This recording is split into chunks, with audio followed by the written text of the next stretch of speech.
ቻይና ዓለምን በአንድ ንብራ በአንድ ኃይል ብቻ ዓለምን ትዘውራለች የሚል ጥሪ መሰል ጥያቄዋን በፕሬዝዳንቷ ሺ ጂንፒንግ በኩል በብርቱ ማቅረብ ከጀመረች ዋል አደር እንዳለች ይነገራል። አዲስ የዓለም ስርዓት ግንባታን ካደገኛውና የዓለማችን ቀጣይ የውጥረት ማዕከል ኤዥያ ፓሲፊክ ሊሆን ይችላል ከሚባለው ቀጠና ሆና ሀሳብ ማንሳቷ አስተዳደርም ያሻል በሚል አቋሟን ይፋ ማድረጓ አንደምታው ቀላል ተደርጎ የሚወሰድም አይደለም። ፕሬዝዳንት ሺ ጂንፒንግ በአዲስ መልክ ብርቱ ጦር እንዲሁም ዓለም አቀፍ የስርዓት ለውጥ አሊያም ሽግግር እንደሚያሻ በማህበረሰባዊነትን አቀንቃኝ ኮሚኒስት ፓርቲ 105ኛ ዓመት ላይ ሀሳብ አንስተዋል። የቻይና የወደፊት ጉዞ በወታደራዊ ጥንካሬ ዓለም አቀፍ ጡንቻማ ሆኖ በመቀጠል ተጽዕኖን በማስፋት ለአዲስ የምድር ፖለቲካ ስሪት ግንባታ ሁነኛ መሰረት ያለው መርህ ለመፍጠር የመሐንዲስነቱን ሚና በመወጣት ቤጂንግ በዓለም ላይም ተጽዕኖ የማይናወጥ እንዲሆን መሰረቱን መጣል አለብን በሚል ሁለንተናዊ መልእክት በዚሁ በግዙፉ መድረካቸው ለህዝባቸው ልከዋል። ፕሬዚዳንት ሺ ጂንፒንግ ወደ ስልጣን ከመጡበት ከ2013 አንስቶ አዲስ የዓለም ስርዓት ያሻል አቋማቸውም ሆኗል። በተለይም ቻይና በዓለም መድረክ ላይ ብቻም ሳይሆን ቀጠናው ላይ ያላትን የተከበናል ወታደራዊ ስጋት ለማጥራትም አሜሪካ ጋር ከዲፕሎማሲ እስከ ወታደራዊ አጸፋ መዘጋጀቷን የሚጠቁም ሀሳብ ሺ ጂንፒንግ በዚሁ ሰዓት አንስተዋል። በደቡባዊ የቻይና ባህር በታይዋን በንግድ ቴክኖሎጂና በሆንግ ኮንግ ሳይቀር ከምዕራቡ ዓለም ጋር አለመግባባት ውስጥ ያለችው ቤጂንግ አሁን ዓለምን ከመምራቱ አንጻር አብረን እንስራ የሚል ጥያቄ በማቅረብ ላይ ናት። በተለይ ደግሞ የቻይና ፖለቲካ ለመቆጣጠር ምዕራቡ ታይዋንን መያዝንምና በታይዋን በኩል ለማለፍም እድሉን እየሞከረ ነው። ምንም እንኳን ቻይናና ታይዋን በግልጽ መለያየታቸውን አሜሪካ ጭምር በአንድ ቻይና መርህ ሳይቀር አለመቀበሏም ቤጂንግ አሁንም ጥያቄዋን እንድታነሳ አድርጓታል። ህጋዊ መሰረትም አለኝ ማለት በሩ ተከፍቶላታል። ቤጂንግ በ1921 የተመሰረተውን ኮሚኒስት ፓርቲ 105ኛ ዓመት በምታከብርበት አጋጣሚም ልዩ ትኩረት የሰጠችው ይሄው የቴፒና የጦሩን ማሳደግ ጉዳይ ነው። የቻይና ጉዳይ የእርስ በርስ ጦርነቱ በ1949 ሲጠናቀቅ ተሸናፊው መንግስት በቻይና ሪፐብሊክ አርኦሲ ስም ወደ ታይዋን ሲሸሽ፣ የኮሚኒስት ፓርቲው ደግሞ በቻይና ህዝብ ሪፐብሊክ ስም ፒአርሲ አዲሷን ቻይና በሰዓቱ መስርቶታል። የኮሚንታጉ ቺያንግ ካይሼክ ተሸናፊ፣ ማኦዜዱንግ መራሹ ማህበረሰባዊነት ደግሞ አሸናፊ ሆኖ የወጣበት አጋጣሚ ነው። ይህ ታሪካዊ አለመግባባት በቴፒና ቤጂንግ ከእለት ወደ እለት አደገኛ እየሆነ መጥቷል። ምናልባትም ወደ ጦርነት የመግባት አዝማሚያ ላይ ናቸው ዓለም እንድትልም እያደረጋት ነው። ሺ ጂንፒንግ በንግግራቸው ላይ ትኩረት የሰጡት የታይዋን ጉዳይ መሆኑም ይህን አደባባይ ያወጣዋል። ሺ ጂንፒንግ ቢቻል በሰላማዊ መንገድ ካልሆነ በወታደራዊ ጡንቻ ታይዋን ወደ ቤጂንግ ግዛት ትቀላቅላታለች፣ መቼውንም የማንተዋት ግዛታችን በሚል የሙጥኝም ብለዋል።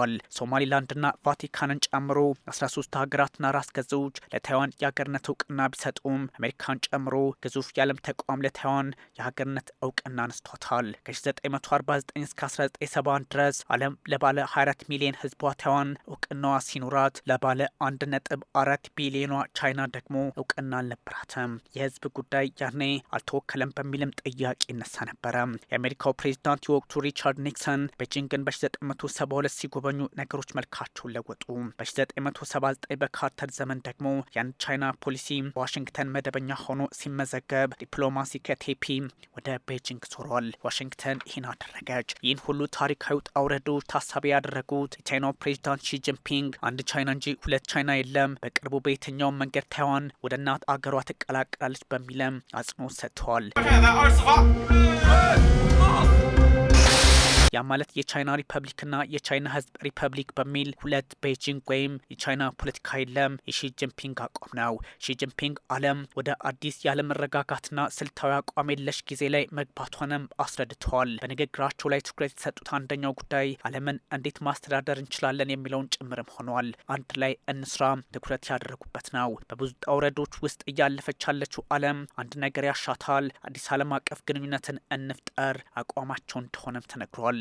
የሰው ልጅ የወደፊቱ ሁኔታ የጋራ መሆን አለበት በተደጋጋሚ የሚያስቀምጡት ሺ ጂንፒንግ ነገሮችን በተለየ አቅጣጫ ለማየት የሚፈልጉበት መንገዳቸውና ፖለቲካዊ አስተዳደራቸው እንደሆነም ይነገራል። ከታይዋን ባሻገር በንግግራቸው ላይ የቻይናው ፕሬዚዳንት የንግግር ትኩረታቸው ወታደራዊ አቅምን ማጠናከር እንደሆነም ተነግሯል። ቻይና እስካሁን ባለው በዓለማችን ቁጥር 3 ግዙፍ የጦር ባለቤት የሆነች ሀገር ናት። አሁን ካለው የጦር አቅም የተሻገረ አካሄድ እንደሚያስፈልገው አስቀምጠዋል። ቴክኖሎጂ፣ ወታደራዊ አስተዳደር እንዲሁም ሌሎች አዳዲስ ጉዳዮችን የቻይና ህዝብ ነጻ አውጪ ጦር እንዲተገብርም ጥሪ አቅርበዋል። አንድ ጠንካራ ሀገር ጠንካራ ጦር ያሻዋል፣ ብርቱ ጦር ደግሞ የአንድን ሀገር ደህንነት ያስጠብቃል ያሉት ሺ ጂንፒንግ አሁን በወታደራችን መከበራችንም ይቀጥላል ብለዋል።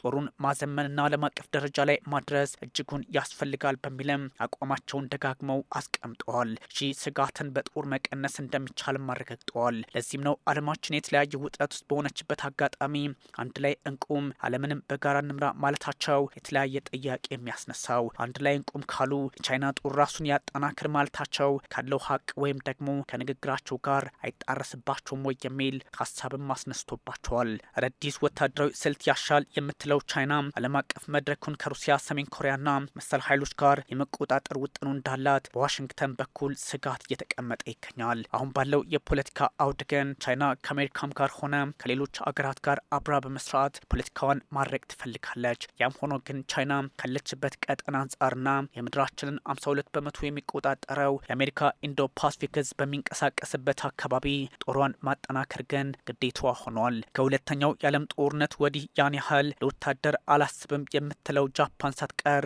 አሁን እስከ ኒውክሌር ጦር መሳሪያ የመታጠቅም ሆነ የማልማት ውጥኑ አላትና አካባቢው በእርግጥም የስጋት ምንጭ ሊሆን እንደሚችል ይነገራል። ከሰሜን ኮሪያ አንጻርም የተለያዩ ጥያቄዎች ይነሳሉ።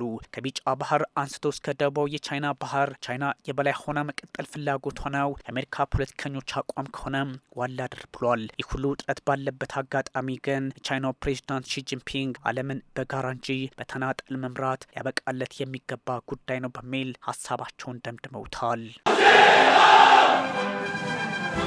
贯彻新时代军事战略方针